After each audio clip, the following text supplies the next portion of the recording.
Leaders are made, not born. That was what legendary American football coach Vince Lombardi once said. However, in management, some people believe in a great man theory in which they believe that a good leader is born with traits or behaviors that make them inherently a good leader, and they are not and people cannot be molded into that role.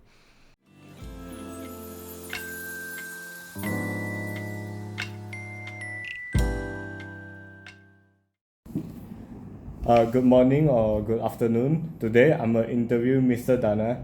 Please introduce yourself, Mr. Dana. Thank you, Zhen Xuan. I'm Dana.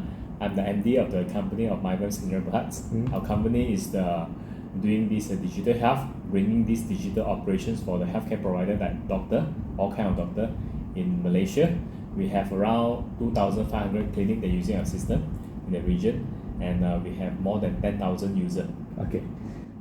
For my first question for today, based on your many years of being a manager, what personal traits of behavior did you believe was vital to your success today? I think both are very important. Being as this entrepreneur, I think we must have this personal trait like never give up. Yeah, on any challenge that we face. So we must have a belief that actually we can overcome any challenge. Yeah, so that is a personal trait that is most important for all the entrepreneur. And I think the behavior that we must have is consistently look for the solution. Okay. Yeah. According to Mr. Dana, his first trait is that he does not give up easily, and his second trait is his communication skills. And one of his behaviors is that he would always try to solve the problem at hand, and whenever there's an issue, he'll be willing to ask for help. The definition of a trait according to Cambridge Dictionary is a particular characteristic that can produce a particular type of behavior, while the definition of behaviors is the way the person, an animal, a substance, etc. behaves in a particular situation or under particular conditions. We can interpret these definitions as that a trait is a characteristics that a person has that could affect their behaviors. However, there are many other factors that can influence a person's behavior, such as their social connections, their environment that they grew up with, how experienced they are at the work. So not a trait is not the only factor influencing behaviors. Mr. Dana said that his traits such as not to give up easily and his communication influence his employee to mimic his behaviors so that they could replicate his behavior to always try to solve the problem at hand, and that they will be willing to ask for any issues and to ask for help from him if they encounter these kind of issues that they can not solve themselves. So, can you describe your approach to your leadership and management, and what are the key principles that guides your style? I think my approach of leadership is more on the visionary, and also the more on the incremental leadership. So it means that we have to set the vision that is very clear, and also see the progress to achieve the vision. Yeah. So we must set a very clear this behavior that must be in place. So then make sure that the company is progressively achieve it. Yeah. So then for me myself, I think I'm quite a visionary leader. Yeah. So the other thing, of course, we must actually learn the others' leadership style as well. In management, there are three main leadership styles. The first one is the autocratic style. The autocratic leadership style is characterized by individual control over all decisions, and there's little input from team members. This leadership style is effective in dealing with urgent situations. Democratic style, on the other hand, this leadership style gives everybody the opportunity to participate, and discussion among managers and team members are often encouraged.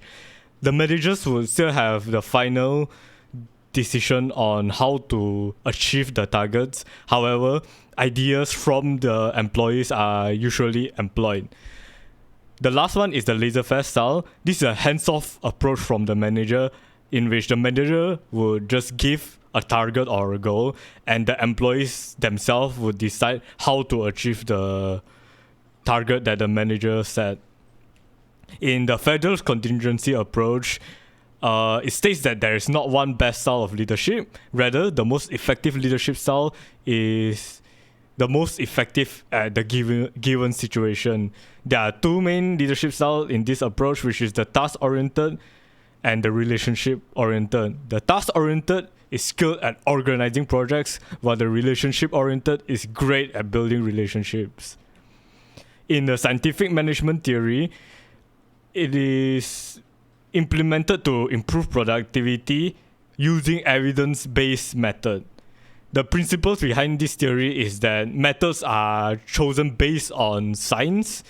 You assign workers to tasks that they are skilled in, you monitor your workers' performance, and you divide the workloads between the managers and the workers equally.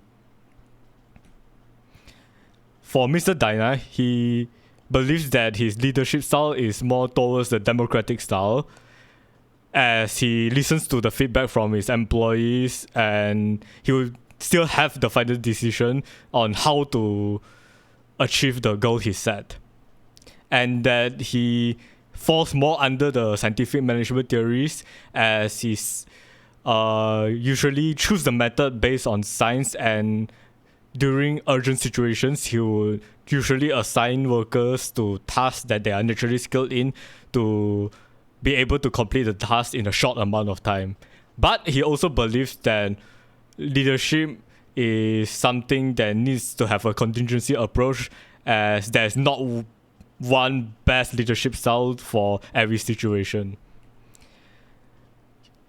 Using this article, we can see that his traits such as his problem-solving skills and his communication with his teammate is used to achieve a revolutionary AI-based healthcare app from his team called Agatha.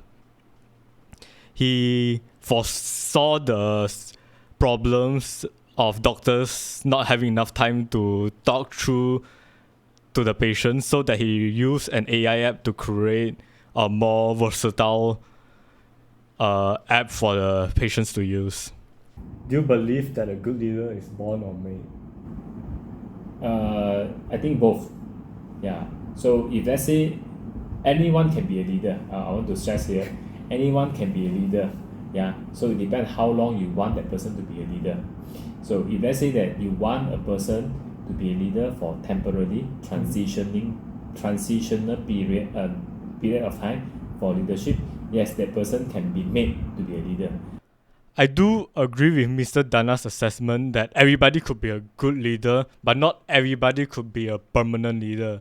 The way I justify this is that a guy who is naturally introverted and does not, keyword, have the ambition to be a leader would develop the necessary communication skills and the problem-solving skills to be a good leader. However, long-term wise, since he does not have the extroverted energy nor the ambition to be a leader, he would tire himself out. In this case, a person who is extroverted or has the ambition to be a manager could be a good manager permanently, and at the same time develop the skills necessarily to be a good leader. In conclusion, I learned a lot about traits and behaviors and the leadership styles from my manager. And also, since I am introverted by nature, but I do think that I could be a leader if I develop the skills and as long as I have the ambition to be a good leader. Thank you and have a good day.